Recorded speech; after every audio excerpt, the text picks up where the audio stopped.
Break से पहले हम बात कर रहे थे डॉक्टर हुमायूं मुस्तफ़ा के साथ स्केबीज़ के मुताल्लिक़। आइए बातचीत का सिलसिला आगे बढ़ाएं। डॉक्टर साहब, बुज़ुर्गों में क्या स्केबीज़ की प्रेजेंटेशन थोड़ी मुख्तलिफ हो सकती है? नहीं, बुज़ुर्गों में सेम होती है, बस इनके होता है कि बच्चों और बुज़ुर्गों में कहते हैं बच्चा और बूढ़ा बराबर होता है, तो यहाँ भी सेम केस है कि इसमें क्योंकि मदाफ़ियत की कमी होती है। हाँ, हाथों में हथेली पे और पैरों के जो तलवे हैं उसके ऊपर तले पे वो जो एक पानी वाले दाने से निकल आते हैं।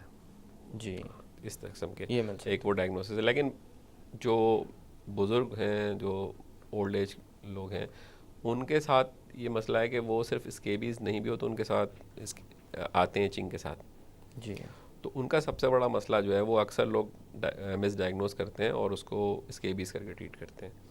उनका सबसे बड़ा प्रॉब्लम है ज़िरोसिस, या आसान ज़बान में कहें ड्राइनेस, खुश्की। जी, अब जल्द बहुत ज़्यादा खुश्क हो जाती है, उसमें जो स्किन के अंदर जो पानी रिटेन करने की जो क्वालिटी होती है वो बहुत कम हो जाती है। जी।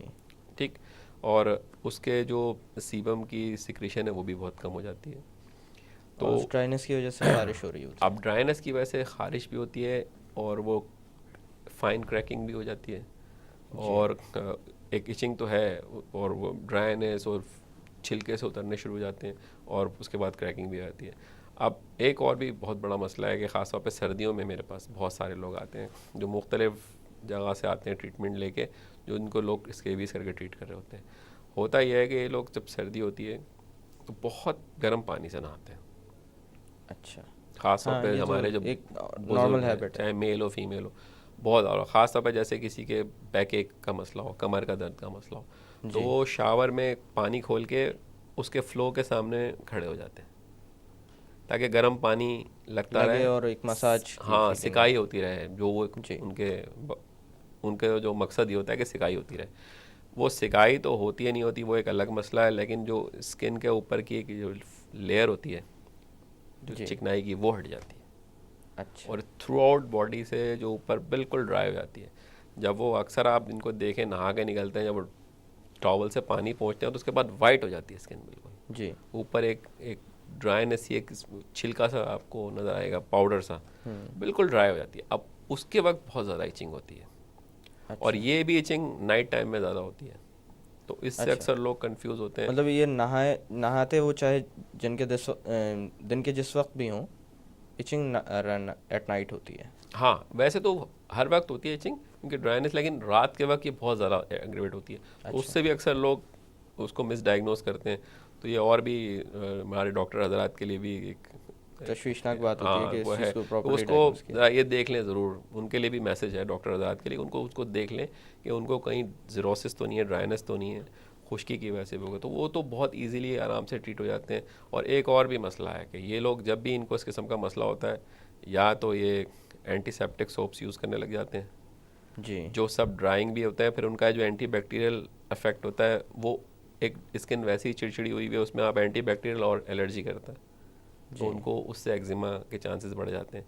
फिर नीम का सोप, वो भी ड्राइनेस करता है, या सल्फ़र का सोप यूज़ कर रहे होते हैं, जी, तो दो डॉक्टर्स भी प्रिस्क्राइब कर देते हैं, तो उससे और एग्रीवेट हो जाता है।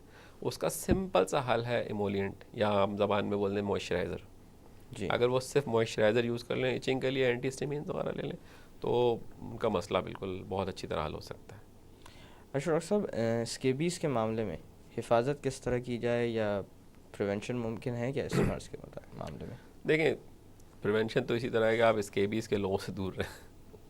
अगर किसी जी, को आपको पता है कि ख़ारिश है, तो उसके क्लोज़ कॉन्टेक्ट से, अब हाथ मिलाने से नहीं होगी, लेकिन प्रोलॉन्ग होल्ड, हैंड होल्डिंग, बहुत देर तक जो जी, हाथ मिला के, जो है ना, कुछ लोगों की आदत होती है वो हाथ पकड़ के छोड़ते ही नहीं है, वो थोड़ा ख़तरनाक है।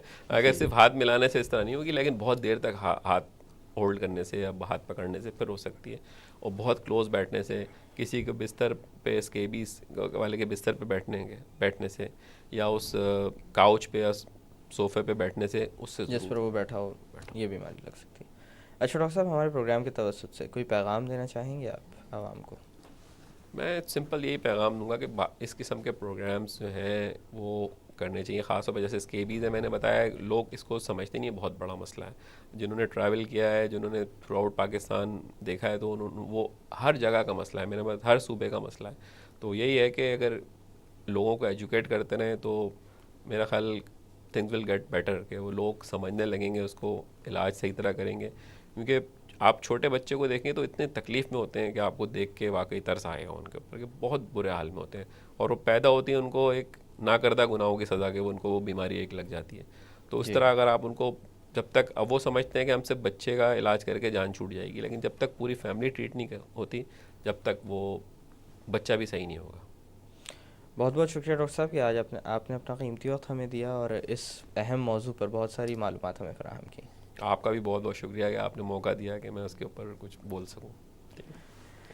नाज़रीन, इजाज़त जाने से पहले मैं आपसे यही कहूँगा कि स्केबीज़ एक ऐसा मर्ज़ है जिसकी ट्रीटमेंट तो दे दी जाती है, लेकिन अमूमन ये मर्ज़ लौट आता है। लौट आने की वजह ये होती है कि जिन एहतियातों का ज़िक्र डॉक्टर साहब ने किया वो अमूमन की नहीं जाती या मुकम्मल तौर पर उनको अपनाया नहीं जाता। मसलन वो कपड़े जो कि पहले से धुल चुके हैं उनको भी दोबारा धोने की ज़रूरत होती है गर्म पानी से, और इसी तरह से दवा की एक ख़ास मकदार होती है जिसको इस्तेमाल करने की ज़रूरत है, जिस पर लोग अमूमन तवज्जो नहीं देते और पूरी रात लगाए रखने की ज़रूरत होती है। अगर इन छोटी छोटी चीज़ों का ख्याल रखा जाए तो ये काबिल इलाज मर्ज़ है और इससे छुटकारा हासिल किया जा सकता है। इन्हीं अल्फाज के साथ मुझे डॉक्टर इकराम को इजाज़त दीजिए। अपना ख्याल रखिएगा। अल्लाह हाफ़िज़।